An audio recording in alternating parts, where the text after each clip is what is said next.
দেখতে পাচ্ছেন। ওষুধটির নাম হচ্ছে মেলিফা। এটি একটি ক্যাপসুল জাতীয় ঔষধ। আর এই ওষুধটির উপাদানের মধ্যে রয়েছে ফেরিক মেল্টন 30 mg। আর এই ওষুধটি উৎপন্ন করেছে বাংলাদেশের স্বনামধন্য ওষুধ কোম্পানি নাভানা ফার্মাসিউটিক্যালস লিমিটেড। এখন আসুন যে মেলিফা এই ক্যাপসুলটির কার্যকারিতা কি, অর্থাৎ কোন কোন রোগের ক্ষেত্রে ওষুধটিকে ব্যবহার করা হয় সেটি নিয়ে আলোচনা করা যাক। তো ওষুধটির কার্যকারিতা বলতে গেলে আয়রনের ঘাটতি পূরণে বা রক্ত স্বল্পতা রোগে ওষুধটি নির্দেশিত। বিশেষ করে আয়রন ডেফিসিয়েন্সি অ্যানিমিয়া রোগের চিকিৎসায় এই ওষুধটি খুবই কার্যকরী ভূমিকা পালন করে।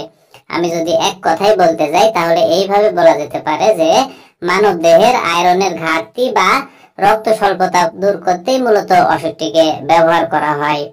এখন আসুন যে মেলিফা এই ক্যাপসুলটির আসলে সেবন বিধি কি সেটি নিয়ে আলোচনা করা যাক। তো ওষুধটির সেবন বিধি বলতে গেলে বিশেষ করে যারা প্রাপ্তবয়স্ক তাদের ক্ষেত্রে একটি করে ক্যাপসুল দিনে 1 থেকে 2 বার খালি পেটে সেবন করতে হবে। আর এটি হচ্ছে মেলিফা এই ক্যাপসুলটির সেবন বিধি। আর ওষুধটির পার্শ্ব প্রতিক্রিয়ার কথা যদি বলতে যাই তাহলে পেট ফাঁপা ভাব হতে পারে, ডায়রিয়া হতে পারে, কোষ্ঠকাঠিন্য হতে পারে, পেটে ব্যথা হতে পারে, বমি বমি ভাব বা বমি হতে পারে ইত্যাদি। তো সাধারণত এগুলোই হচ্ছে মেলিফা এই ক্যাপসুলটির পার্শ্ব প্রতিক্রিয়া। আর বিশেষ করে যারা স্তন্যদানকারী মায়েরা আছে এবং যারা গর্ভবতী মায়েরা আছে সেই সকল মায়েদের ক্ষেত্রে ওষুধটিকে সেবন করা যদি খুবই প্রয়োজন পড়ে যায় তাহলে কোনো বিশেষজ্ঞ চিকিৎসকের সাথে পরামর্শ করে সতর্কতার সাথে ওষুধটিকে সেবন করতে হবে। আর মেলিফা এই ক্যাপসুলটি বাংলাদেশের যে কোনো ফার্মেসিতে বা ওষুধের দোকানে একটু খোঁজ খবর নিলে অতি সহজেই পাওয়া যাবে।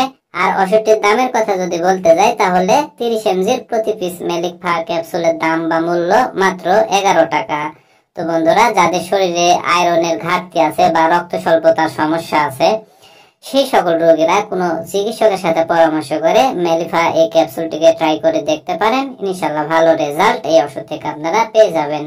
তো বন্ধুরা, এই ভিডিওটি দেখে যদি আপনাদের এতটুকু ভালো লেগে থাকে বা কোনোভাবে যদি এতটুকু উপকারে এসে থাকে তাহলে অবশ্যই ভিডিওতে একটি লাইক করে দিবেন। পাশাপাশি এই চ্যানেলটি সাবস্ক্রাইব করে রাখবেন আরো নতুন নতুন ওষুধের রিভিউ পেতে। ধন্যবাদ সবাইকে।